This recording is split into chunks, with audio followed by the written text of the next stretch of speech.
Hi, I'm Mila Clarke, the Hangry Woman.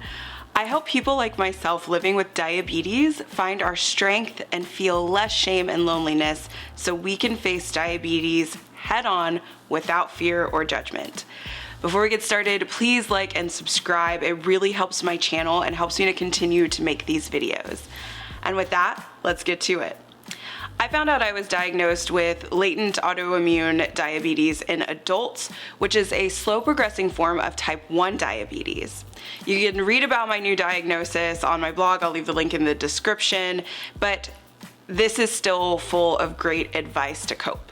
Now, when I was first diagnosed with diabetes, I was diagnosed with type 2 diabetes, and my doctor literally told me, here's 4 medications, read the bottles, take the meds, exercise, here's an app, eat differently, and I'll see you in 3 months.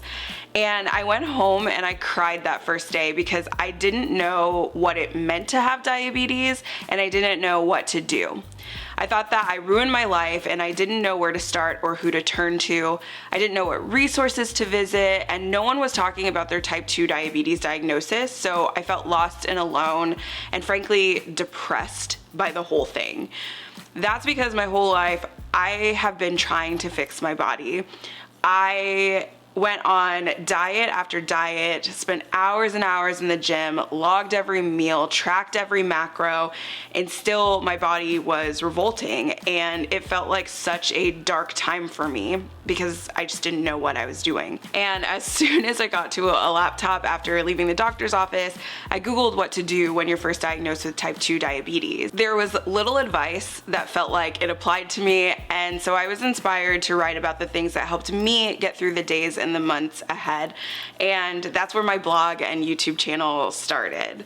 I want you to know that there is lots of hope and there's lots that you can do when you're first diagnosed with type 2 diabetes. So first things first, I just want to tell you that being diagnosed with type 2 diabetes is not your fault, and hearing the words from your doctor that you have diabetes is not an easy moment to swallow. What your doctor likely won't tell you is that it's not all your fault. And some of this condition is dependent on lifestyle factors. If you lose weight and you can control your blood glucose, if you exercise, you'll better manage your blood sugars, and that's just things that we as human beings need to do to stay healthy anyway. So it's helpful because now you're really focusing on it. But type 2 diabetes also happens because of genetics, and every body is different. I will tell you that. Everybody is different, and you didn't choose this. And something that I had to recognize already was that I had PCOS before I got my diagnosis, and that played a big part in learning about my insulin resistance, which is interesting because later on I had the antibodies that destroyed my insulin producing beta cells, so kind of have double diabetes. But a lot of what I thought was my fault was just me having to learn more about my body, and really my body has some issues and I'm not at all at fault for that, and neither are you. You are not at fault. Next thing, you need to ask questions. I can't say this in a nicer way, but diabetes is going to change your life, and being diagnosed with type 2 diabetes is going to shake up your world. And if you have a question for your doctor, don't be afraid to ask it. So some of the questions that I asked when I finally grabbed my bearings and I kind of understood what this diagnosis meant was, what does having type 2 diabetes mean? And is type 2 diabetes reversible, or am I stuck with it forever? And how will I know if my blood sugar numbers are getting better? Why do I need to come back to the doctor every 3 months? How many times a day should I test my blood sugar? Can you refer me to see any specialists like a dietitian or a diabetes educator or an endocrinologist, because I was seeing a primary care doctor at the time? Is there a special diet I should follow? Are there any immediate complications of diabetes that I should be aware of? What do I do if I'm having a high or low blood sugar? How do I treat it? What do I do for it? And those are just a few questions, but it's so important to ask questions, and no question is a dumb one. Educating yourself is the best way to keep anxiety from creeping in, because the more you know, the more you can do. When you know exactly what your body is doing, you can make good decisions about how to move forward. Then it's important to see a specialist if you can.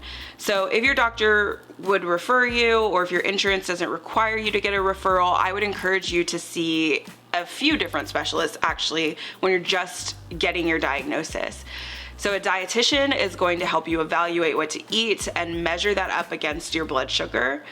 A diabetes educator is going to teach you the ins and outs of checking your blood sugar, logging your outcomes, and give you the tools to live day to day. And they are super important in my care. I love my diabetes educator. An endocrinologist is going to help make sure that you're getting the right doses of insulin and that it's actually working in your body. Typically, an endocrinologist isn't completely necessary unless you are taking insulin or some injectable medications, but it's up to you if the endocrinologist is someone you want to see for your diabetes care. And then depending on your needs, any of these specialists can be helpful.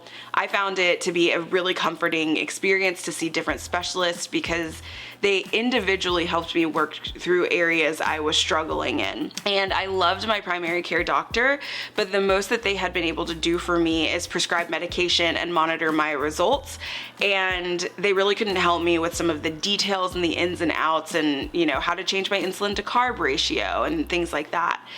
And the specialists were helpful for additional education, and they also had a thorough understanding of what I needed help with and answers to those questions.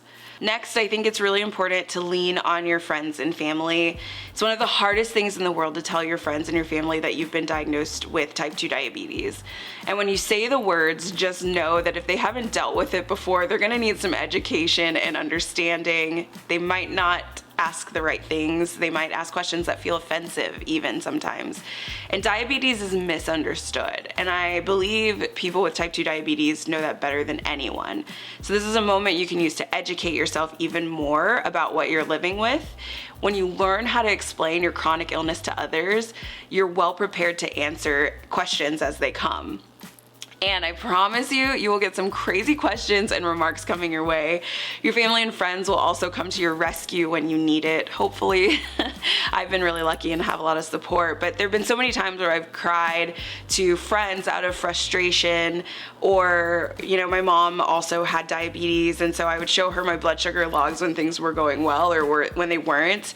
And, when I go to gatherings with friends or family, they're all so sweet to make sure that at every party there's something that I can enjoy and that I am taken care of. And your circle is one of the most important parts of this life. That community will give you strength. And when you find people in the community who understand you, you just feel much better and supported. Some of the biggest places that I found solace upon my diagnosis were Twitter and Instagram. I think the type 1 diabetes community is very large and very present there, but there are a percentage of people opening up about their journey and struggles with type 2 diabetes. One of my favorite chats, DSMA, was so helpful in accepting my diagnosis, and I was a long-time lurker before I jumped in, but everyone there is so welcoming and open. There are also forums all over the internet that help. So Diabetes Daily and Diabetes Connect are two of the places that you can search through. I also am a community guide for the T2D Bezzy app, which is an awesome community of people living with type 2 diabetes. Next, it's super important to take small steps to change your habits. So you've got the support through your community, through your physicians. Now you really have to work to make those changes. And so it's important to find a routine that you like.